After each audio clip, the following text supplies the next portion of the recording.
नमस्कार, मी धनंजय उंडे आणि स्पर्धा मंच या डिजिटल प्लॅटफॉर्मवर आपले सर्वांचे स्वागत. आपण पाहत आहोत महाराष्ट्राचा इतिहास आणि या सिरीज मधील आपला पुढील टॉपिक आहे इंग्रजांचे जमीन सुधारणा धोरण. आपण सुरुवात करूया. जमीन सुधारणा म्हणजे काय?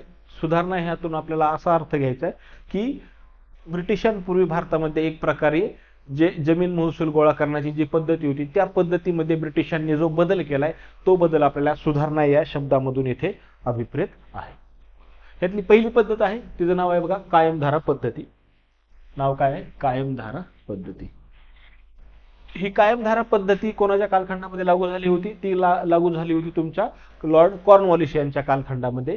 पण त्या समितीच्या आधी म्हणजे ती पद्धती लागू करण्यासाठी जी समिती स्थापन करण्यात आली होती त्या समितीचे अध्यक्ष होते तुमचे जॉन शोर आणि लागू झाली ही पद्धती तुमची 22 मार्च 1793 मध्ये. कधी? हे वर्ष आपल्याला खूप वेळा विचारलं जातं. 1793 मध्ये. आणि जी समिती आहे त्या समितीचे अध्यक्ष कोण होते? तुमचे जॉन शोर होते. आणि लागू झाले तुमचे कोणत्या? कॉर्नवॉलिस, लॉर्ड कॉर्नवॉलिस यांच्या कालखंडामध्ये. आणि आपण भारतातील ब्रिटिश सत्तेची रचनामध्ये पाहिलं होतं काय? यांना काय म्हटलं जातं? भारतातील नागरी सेवेचे जनक. नागरी सेवेचे जनक म्हटलं जातं तुमच्या कोणाला? लॉर्ड कॉर्नवॉलिस यांना. तारीख लक्षात ठेवायची 22 मार्च 1793. आता ही कायमधारा पद्धत कुठं कुठं लागू झाली होती? बघा, बंगालमध्ये झाली होती, कारण बंगाल हा त्यांचा मुख्य अड्डा होता, मुख्य ठिकाण होतं इंग्रजांचं त्या काळामध्ये. त्यानंतर लागून असलेल्या बिहार प्रांतामध्ये, त्याच्या बाजूला असणाऱ्या ओरिसामध्ये, वाराणसीमध्ये आणि उत्तर कुर्ग. कुर्ग म्हणजे हा कर्नाटकचा भाग झाला. कर्नाटकला आधीचं पूर्ण नाव काय होतं? कुर्ग म्हणून ओळखलं जातं कर्नाटकला. तिथल्या उत्तर भागामध्ये तुमची काय झाली होती? कायमधारा पद्धती लागू होती. बघा, ही कायमधारा पद्धती कधीपर्यंत लागू होती? स्वातंत्र्यानंतर सुद्धा 1954 पर्यंत ही पद्धती लागू होती. तर पहा, आपण काय पाहिलं होतं आतापर्यंत? आपली कायमधारा पद्धतीचे ओळख पाहिली होती. आता आपल्याला पाहिजे कायमधारा पद्धतीची वैशिष्ट्ये कोणती. तर आता बघा काय झालं. पहिलं वैशिष्ट्य, जमिनीची मालकी जमीनदारांना देण्यात आली होती. आता ही जमीनदारांना देण्यामागचं कारण काय होतं? आपण पाहिलं कोणाच्या कालावधीमध्ये झालं? हे तुमचं कॉर्नवॉलिस यांच्या कालखंडामध्ये लागू झाले. आणि कॉर्नवॉलिस हे स्वतः काय होते? जमीनदार होते किंवा उमराव होते. कुठले? तुमच्या ब्रिटनमधले. म्हणून त्यांनी काय केले? जमिनीची मालकी काय केलेली? जमीनदाराला दिलेली आहे. आणखी वैशिष्ट्य होतं बघा, शेतसाऱ्यापैकी किती? 89% भाग हा सरकारला, तर 11% भाग हा कोणाला भेटणार होता? जमीनदाराला. हे तुमचं पर्सेंटेज मध्ये झालं. पण तुम्हाला जर अपूर्णांकामध्ये सांगायचं झालं तर 10/11 हा जो भाग आहे हा जायचा तुमच्या सरकारला आणि 1/11 हा जो भाग जायचा जमीनदाराला. म्हणजे परीक्षेत जर प्रश्न आला पर्सेंटेज मध्ये तर लक्षात ठेवायचे 89 आणि 11, आणि अपूर्णांकामध्ये आलं तर 10/11 आणि 1/11 हा आपल्याला लक्षात ठेवायचा आहे. आणि हा वाटा कोणाला दिला जायचा? जमीनदाराला आणि सरकारला. त्यानंतर पुढचा बघा, जमीनदारी पद्धतीचे फायदे. आता हिला जमीनदारी किंवा कायमधारा असं दोन्ही नाव आहेत, दोन्ही वापरू शकतो आपण, त्यामुळे तिथं कन्फ्यूज व्हायचं नाहीये. कायमधारा पद्धतीचे फायदे काय? बघा, कंपनीचे उत्पन्न निश्चित झाले. उत्पन्न निश्चित कसे झाले? उदाहरण घेऊया आपण. 1000 एकर जमीन आहे असं आपण गृहीत धरू, आणि त्यामधून दरवर्षी असं आपण धरू की 100 रुपयाचं उत्पन्न मला भेटणार आहे. तर तुमचा आकडा हा किती झाला? 1,00,000 रुपये. म्हणजे काय झाले? कंपनीला कळलं की ह्या जमिनीमधून आम्हाला काय दरवर्षी 1,00,000 रुपयाचं उत्पन्न भेटणार आहे. म्हणजे काय झाले? तुमचं उत्पन्न इथं निश्चित झालेलं आहे. दुसरा फायदा काय झाला इंग्रजांना? बघा, जमीनदार वर्ग हा इंग्रज राजवटीचा समर्थक बनला. आणि तो कसा बनलाय? समृद्ध बनलाय. काय समृद्ध बनलाय? बघा, इथं जमीनदाराचं काम काहीच नव्हतं. त्यांना काय करायचं होतं? फक्त महसूल गोळा करायचं होतं. आणि महसुलीतला त्यांना वाटा किती भेटायचा? 11%. मग मला सांगा, मला कोणतंही काम न करता जर एखाद्या महसुलातला एक फिक्स वाटा भेटणार असेल तर मला जो महसूल देणारी व्यक्ती आहे किंवा मला जो वाटा देणारी व्यक्ती त्याविषयी मी काय बनणार आहे? समर्थक बनणार आहे. इथे सुद्धा तेच झालंय. जमीनदार वर्ग काय झालाय? तुमचा समर्थक बनलाय. कशा? कोणाच्या? ब्रिटिश सरकारचा. म्हणजे ह्याचा रेफरन्स आपल्याला पुढे जाऊन पाहता येतो. 1857च्या उठावामध्ये जेव्हा उठावकऱ्यांना पैशाची गरज पडली होती अशा वेळेस हा जमीनदार वर्ग उठावकऱ्यांच्या नाही तर कोणाच्या? इंग्रजांच्या बाजूने उभा राहिलेला आहे. शिवाय ह्या जमीनदारांच्या हाताखाली काम करणारे जे सैनिक होते किंवा संरक्षण दल होतं ते सुद्धा कोणाच्या? इंग्रजांच्या बाजूने उभा राहिल्यामुळे काय झालेलं आहे? जो 1857चा उठाव अयशस्वी झाला त्यामध्ये सुद्धा ह्या जमीनदार वर्गाने खूप महत्त्वाची भूमिका बजावलेली होती. आता बघा हे झाले तुमचे वैशिष्ट्य आणि फायदे. आता तोटे सुद्धा आहेत ना, कारण एखादी सिस्टीम असेल तर त्या सिस्टीमच्या फायद्याबरोबर त्याबरोबर काहीतरी तोटे सुद्धा असतात.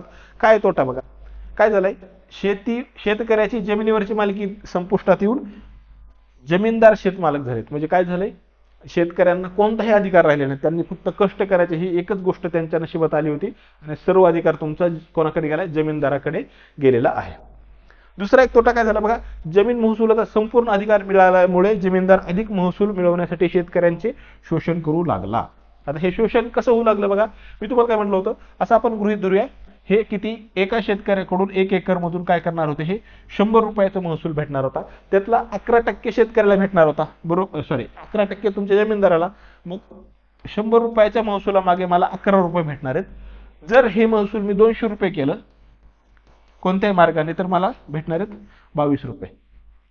मला एक सांगा की ह्या महसुलामधला माझा वाटा फिक्स आहे, त्यामुळे जर महसुलाची किंमत वाढली तर आपोआपच काय होणार आहे, माझा वाटा वाढणार आहे. म्हणून जमीनदाराने सरळ सरळ काय केलं, जमीनच्या विकासाकडे दुर्लक्ष करता शक्य आहे तेवढं मॅक्सिमम काय करायचं, महसूल गोळा करायचा रणनीती अवलंबली आणि परिणामी त्यातून काय झाले, शेतकऱ्यांचं शोषण होऊ लागलेलं आहे.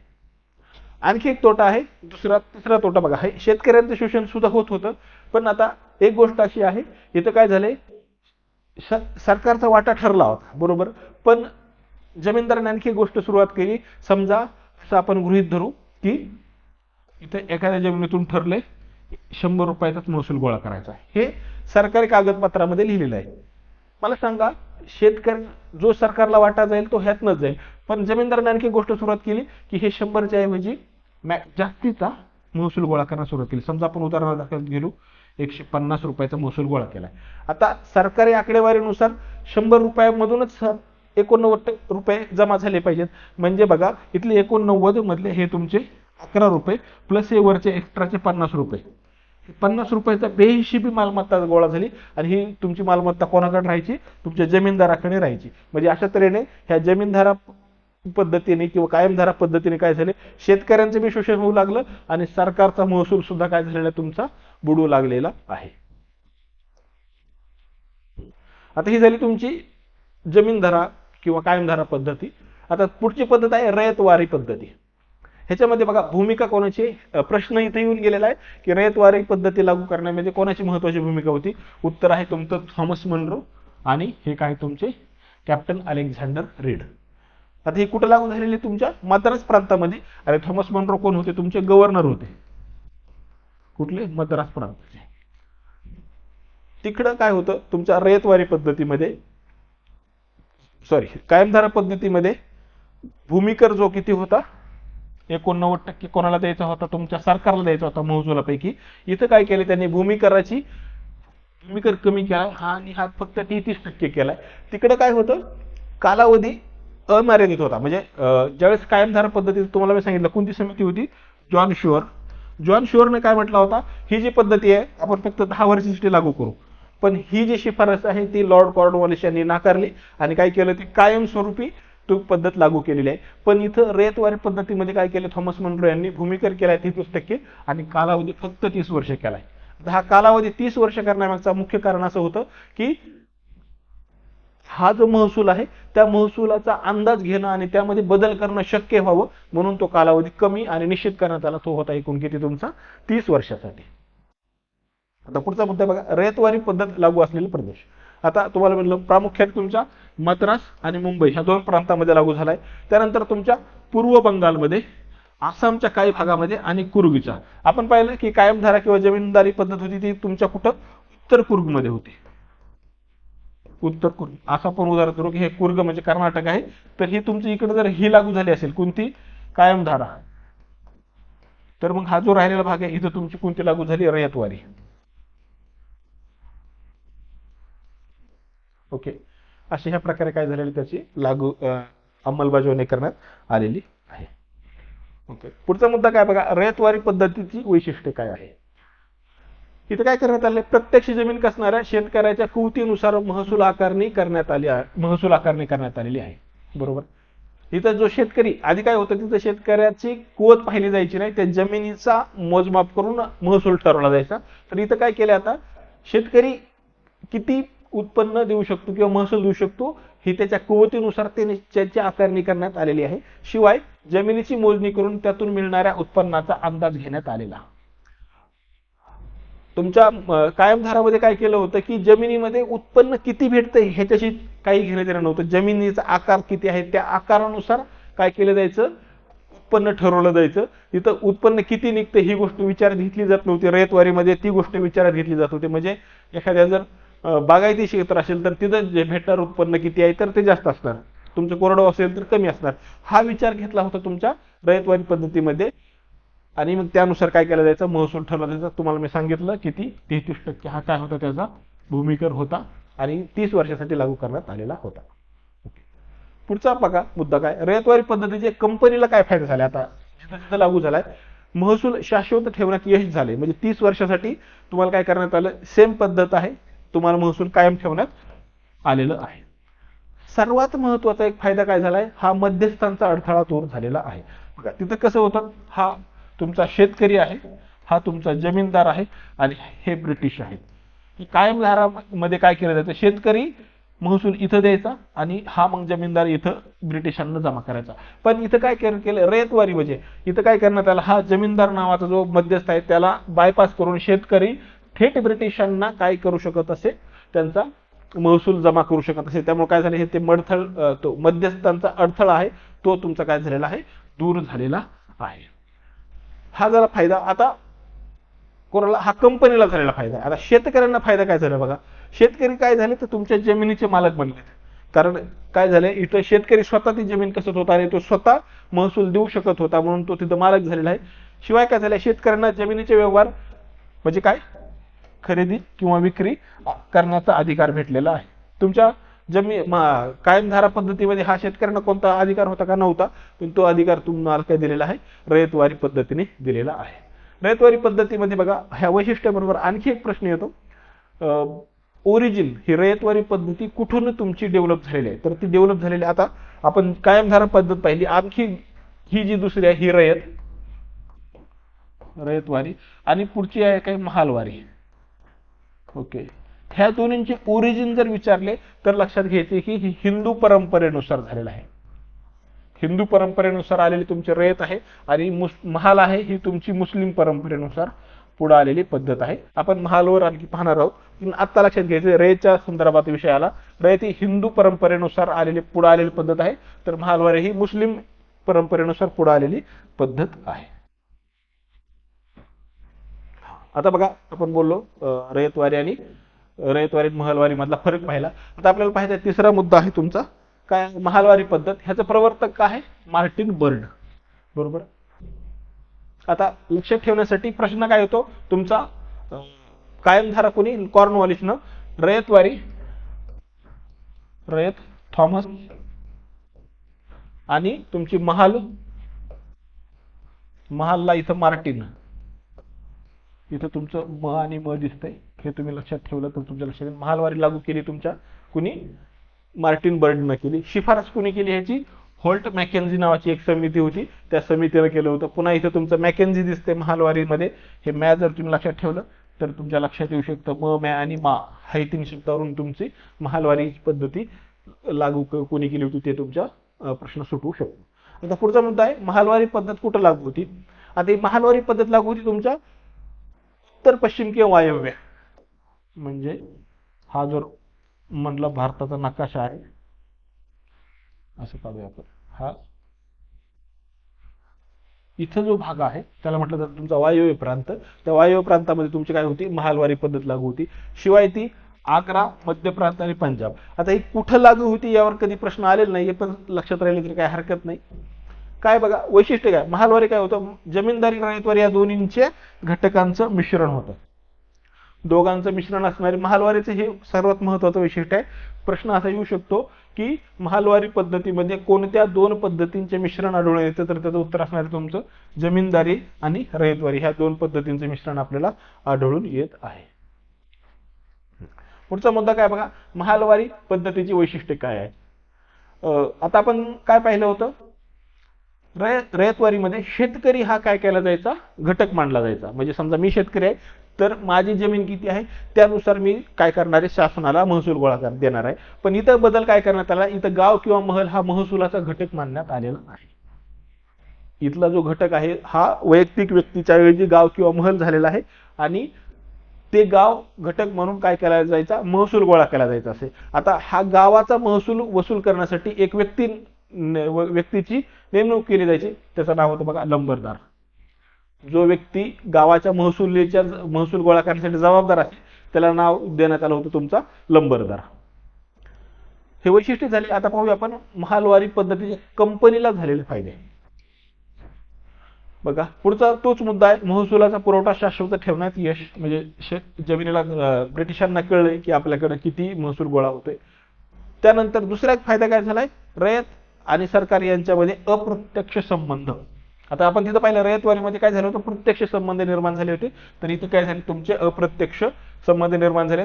आता ह्या दोन पद्धतींच्या संदर्भात जर प्रश्न आला तर प्रश्न असा येऊ शकतो की रयतवारी पद्धतीमध्ये सरकार आणि रयत यांच्यामध्ये प्रत्यक्ष संबंध निर्माण झाले बरोबर, आणि महालवारी पद्धतीमध्ये अप्रत्यक्ष. म्हणजे लक्षात ठेवा, रयत म्हणजे कसले संबंध आहेत, प्रत्यक्ष, आणि महालवारीमध्ये अप्रत्यक्ष. यावर प्रश्न निर्माण होऊ शकतो, रयतवारीमध्ये संबंध कोणते होते आणि महालवारीमध्ये कोणते. आता हे फायदे झाल्यानंतर आपण पाहूया कोणाला महालवारी पद्धतीचे शेतकऱ्यांना काय फायदे झाले. बघा, अडचणीत असणाऱ्या शेतकऱ्याऐवजी दुसरा शेतकरी महसूल भरू शकत असेल, हे सर्वात महत्वाचं आहे. म्हणजे काय होतं बघा, तिथे युनिट काय होतं, शेतकरी नव्हता. समजा हा एक शेतकरी, हा शेतकरी, हा शेतकरी, हे तिघ जण एका गावामध्ये आहेत. समजा हा शेतकरी काही कारणास्तव भरू शकत नाही, तर ह्या पद्धतीमध्ये हा जो दुसरा शेतकरी आहे तो हा महसूल गोळा भरू शकत असे, जेणेकरून काय होईल, ह्या शेतकऱ्याच्या जमिनीच्या मालकीवर कोणतीही गदा येणार नाही आणि सरकारचा सुद्धा महसूल काय होईल, गोळा होईल. हा सर्वात महत्वाचा फायदा होता शेतकऱ्यांना, जेणेकरून शेतकऱ्याचे मालकी हक्क कायम राहत असे. दुसरा फायदा काय झाला, जमिनीची मालकी शेतकऱ्याकडे कायम राहिलेली आहे. इथं माझ्याऐवजी जर दुसरा कोणी महसूल देऊ शकत असेल तर काय व्हायचं, माझी जमीन जाणार नाही आणि त्यामुळे माझी जमिनीची मालकी इथं काय होणार आहे, कायम राहणार आहे. ओके, आता ह्या तीन पद्धती ज्या आहेत ह्या पूर्ण भारतभर लागू होत्या. म्हणजे भारतभर म्हणजे कसं, भारतातल्या मोठ्या भागामध्ये लागू होत्या. पण आणखी एक पद्धत आहे, तिचं नाव आहे मौजेवारी पद्धत. ही पद्धत आपल्या फक्त मुंबई प्रांतामध्ये लागू होती आणि ती लागू केली तुमच्या कोणी, माउंट स्टुअर्ट एल्फिन्स्टन. आपण पाहिले त्यांचा कालावधी काय होता तुमचा, 1818 ते 1827 या कालखंडामध्ये ते काय होते, महाराष्ट्रामध्ये कार्यरत होते.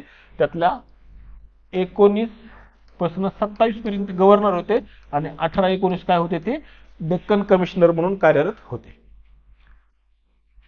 आता बघा, 1818 मध्ये गव्हर्नर नियुक्त झाले. त्यापूर्वी पेशवा जे होते, कोण होता तुमचा, दुसरा बाजीराव, त्याच्या काळामध्ये मक्ता पद्धत नावाची पद्धत लागू होती, ज्या अंतर्गत महसूल वसुली केली जात असे.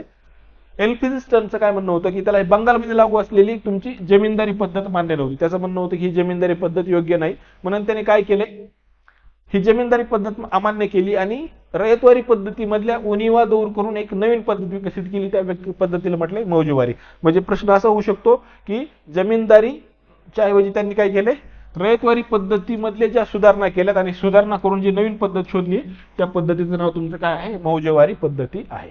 आता बघा ह्या पद्धतीचे वैशिष्ट्य काय आहेत, मौजेवारी पद्धतीची वैशिष्ट्ये.